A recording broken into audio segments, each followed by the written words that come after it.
All right, welcome to The Drift, and I am with the man, the myth, the legend. Towboat Captain Clint Allen. Clint, welcome to The Drift. I'm so happy to be here. Let's get right to today we're going to talk about the new Engine Cutoff Law. I guess we can call it the Engine Cutoff Law, right? Yeah, that'd be proper, right? You know, we've talked plenty about sort of the circle of death things. We've done some segments on that. We've seen some videos on that, on boats doing the circle of death.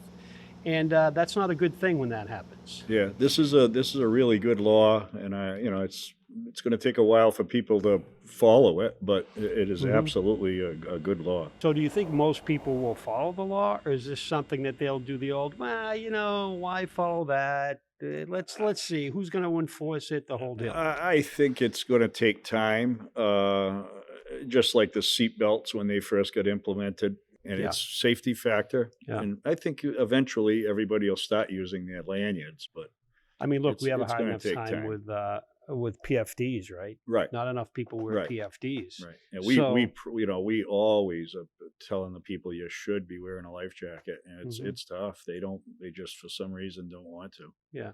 So tell me about the lanyard law or the cutoff law.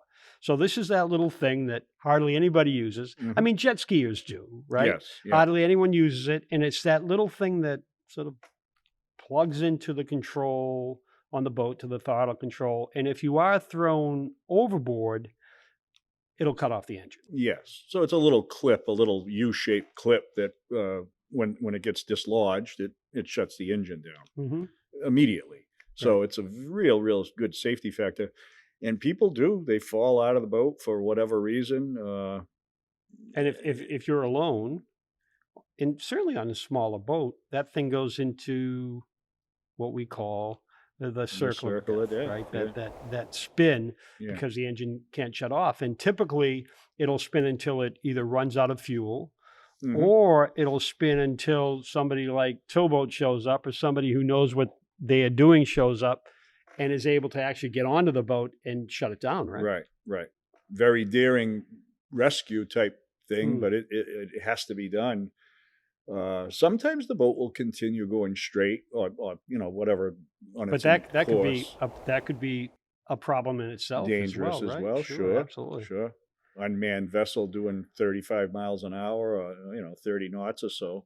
It can be real dangerous. So where's the cutoff usually located, and how does it work?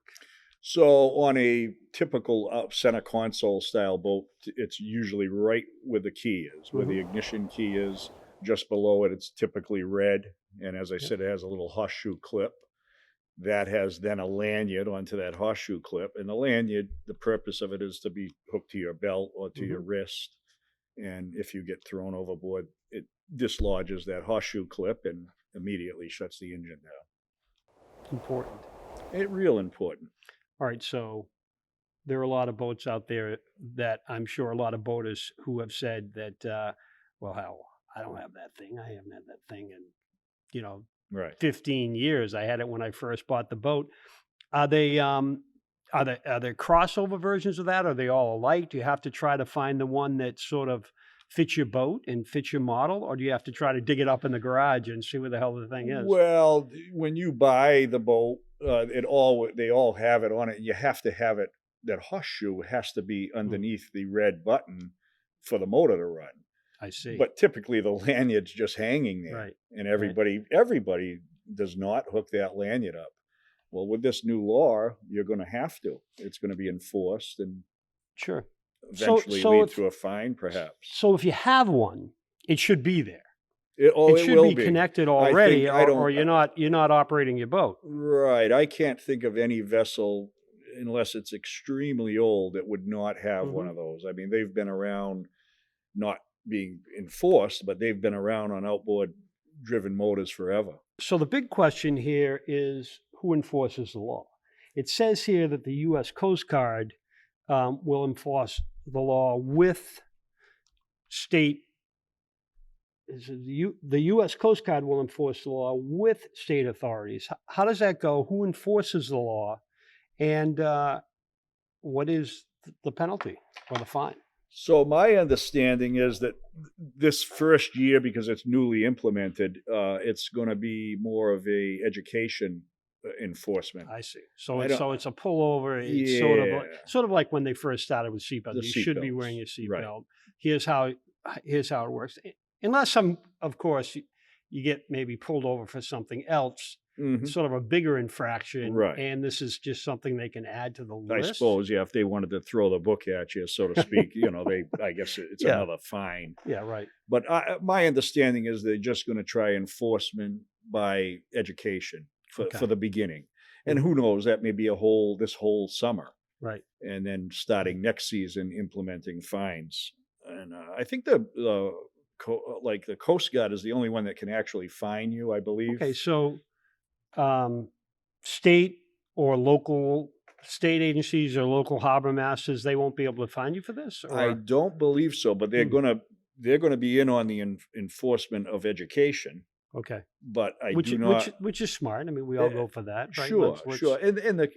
the harbor masters and the environmental police and they have more contact with the boating public than the Coast Guard, I believe. Okay. I think education is going to be the key early on. I mean, it is going to be a definite learning curve. People are not going to want to use them.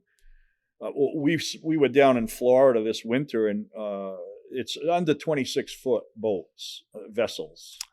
So there are exemptions. There are exemptions, and that's one of them is length. So So under 26 foot, you don't need it, or you need it. no, you need it Okay. under All right. 26. Okay. Yes. And my vessel down in Florida is 19 foot. So as soon as it was enacted, I started wearing it.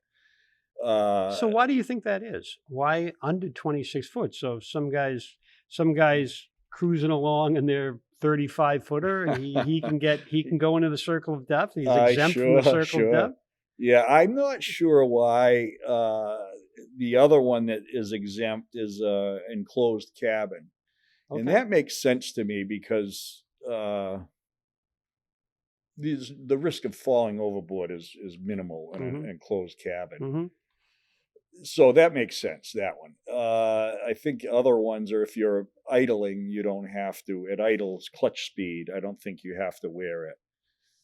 Which to me, I don't know, if you have it on, wear it. The moment you start your vessel, I think you should clip Just it clip it onto you. on. Sure, sure. It'll, And and you brought up the seatbelt analogy. I think it'll be like seatbelts. Like for people who don't wear seatbelts, they're accustomed to not wearing seatbelts, and unfortunately, they should. But for a guy like me, like if I get in a car and the seatbelt's not on me, I feel like I'm naked. Mhm. You don't want me naked in a car. But anyways, right? So I think let's hope it gets to the same place for boating. If you get in your boat and you don't have that connected, it'll just be another thing. It'll Yeah, be a thing that you do when you get in a boat, right. like starting the blower after your fuel, right? It'll Yeah. just be one of those things from a safety perspective.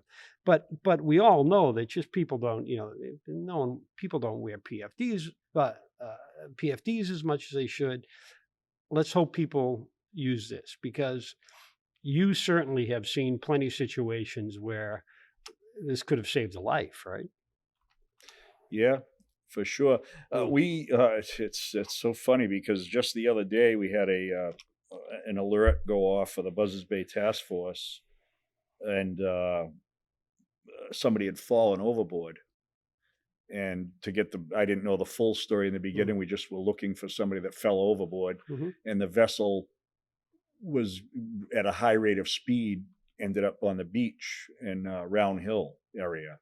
Right, Round Hill, that can be some rocky going. Yeah. So after a out there, little right? bit more investigation, Right. what actually happened was a woman was getting off of her moored sailboat into her dinghy, and I don't know the details on how, but she fell overboard. Mm. And the dinghy continued going. It was in gear, and it continued going until it went on the beach. And somebody saw this all happen from land, and that's how it initially got reported to the police. But the point is, if she had her lanyard attached, it wouldn't have happened. Yeah. And even in a small vessel, you should do it. We've got to get in the habit of doing it. That's, I think, is going to be the biggest learning curve. Now, do these rules, as far as you know, do these rules apply to all waterways? I believe it's all waterways. So lakes, ponds, Right. anything 36 and below, you said? 26. 26 and below. Yeah. Well, that's, again, that seems... Odd number. 26 and how I know and that is below. because our towboats are 28 feet. So we're exempt from it. All right, so that it doesn't seem to make sense to me. Right. So why do you think that is? I mean, like your towboats, you're in your boat's like a cat. It's center console. You could certainly be You could a single certainly captain go could overboard. certainly go overboard Yeah. and be thrown from that. Yeah, right? I'm not sure why they picked that number and not all vessels. I'm not sure. I'm just not sure on the All right. reasoning. There was really no definition on why they chose that. No, there's no. Well, I have probably no the idea. 26 thing is that so all 25 footers Yeah, are included. So there's no debate there as to whether you're in a 25 footer, 26 footer. Oh, I'm in a 26. Does that include the swim platform? Right. You get into that right. whole thing. And you're right? going to probably get that too. Right. Well, mine's 25 foot at the water line, and Right. it's 28 foot if you want to count the pulpit and the swim platform. So I'm not sure. I'm not sure just exactly how they're going to do it. So just to recap here, you should already have it in your boat. Mm-hmm. So our camera boat is an Aquasport 225. It's a 25 footer. It's a 96. I have the clip for it, but there's nothing hanging from the clip. So I'm able to start the boat for some reason without that tether attached. Is that the case with all boats, or is it just something that's... Well, the little red horseshoe or black horseshoe might goes still be there. It on the probably red is. pin. It has to be there It because has if to be that horseshoe is pulled off of the pin goes in, and that shuts the engine down. So you have to pull that pin out, put the horseshoe behind it Okay. with the All right. lanyard, Okay. and then the lanyard is attached to you. So maybe in the past, the prior owner to you maybe just took the lanyard off. As long as the clip is there, it'll be. So look for the clip, Mhm. right? And then I'm sure if you don't have a lanyard, you can get it at West Marine or yeah, wherever yeah. you need to get. And I'm Yeah. sure if you don't want to go that route, I'm sure there'll be agencies making those available to people as we move forward here and try to enforce the law, which is good. But all in all, I think it's a good thing. I think all of us here at the Drift feel like it's a good thing. Our friends at Towboat, obviously, and Boat US are for it. We just need to get people to use it. I'll give you an example. I started wearing it because Mhm. it's a law in Florida, and I don't know how many times I cut my motor off because I'm not used to it. Right. So you just moved to do something on the yeah, boat. you just your normal yeah, activity. right, So sure. I was heading up to a area where I was going to go catch bait, Right. and I forgot I had it attached, and boom, I shut the motor off. Mm-hmm. The next day, I went back out and did something else to whatever, and Shut boom, the they shut the motor motor off. Yeah. So it's gonna be a learning curve. There's Yeah. no question about it. But absolutely, I think it's a great law, and I hope everybody starts using it. All right. So to recap, the new law goes into effect. When? Do we have some time on this, or Yeah, it was April 1st. so we don't have any time on No, this?